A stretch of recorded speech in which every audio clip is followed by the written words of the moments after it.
We're on the western side of Cumberland Island, closest to the mainland, and today we plan to explore the interior of the island, heading due east. We are going for about a 6-mile hike, and we're gonna end up at the Atlantic coast. Cumberland Island has one of the largest maritime forests remaining in the U.S. The trees grow on higher ground and form a canopy that protects the rest of the plants from salt spray from the ocean. About 2 miles up the trail, we hit a dirt road that leads up to one of the park's historic treasures. Wow, man. That's awesome. That's really cool.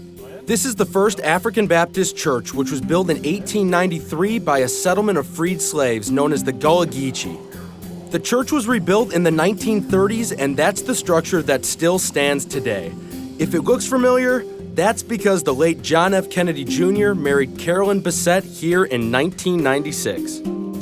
A lot of times nature's a spiritual experience, so it's kind of cool to see that this church was built right here in such a beautiful place.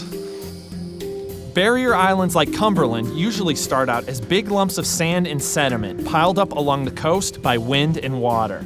So it's not surprising to step out of the trees and into a desert of sand dunes. Like we're marching across the Sahara. The Sahara, yeah. You might want some sunglasses because this reflection is blinding. It's pretty cool because you're allowed to come out here and explore the dunes, and on the other side is Lake Whitney, where we're gonna be looking for some alligators. And hopefully we get to spot a couple. We've seen just about every other type of animal here on Cumberland Island. The gator, now that would be the icing on the cake. Lake Whitney is the biggest freshwater lake on any of Georgia's barrier islands. If you're lucky, you might see an otter or two along the shore feeding on fish.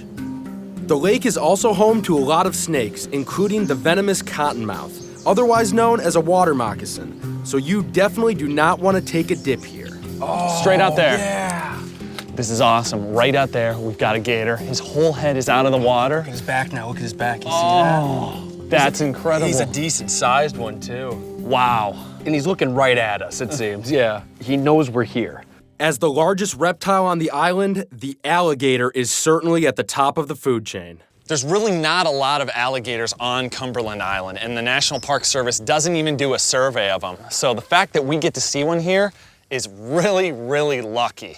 Alligators, they're freshwater reptiles. Occasionally, they'll venture over into the Atlantic Ocean just to feed, but this is where they like to be. That's why this is a perfect habitat for these alligators. They've got their food here, and if they need to, coast isn't too far away. It's a one-stop shop. After a 6-mile hike across Cumberland Island through forests and sand dunes, we finally reached the Atlantic Ocean. This entire beach is undeveloped. That is why this is a national seashore. You've got 18 miles of just pristine beach, and right now it feels like it's all ours. Oh yeah. Well, ours and the other wildlife that use this beach. Sea stars are often called starfish, but they're not fish.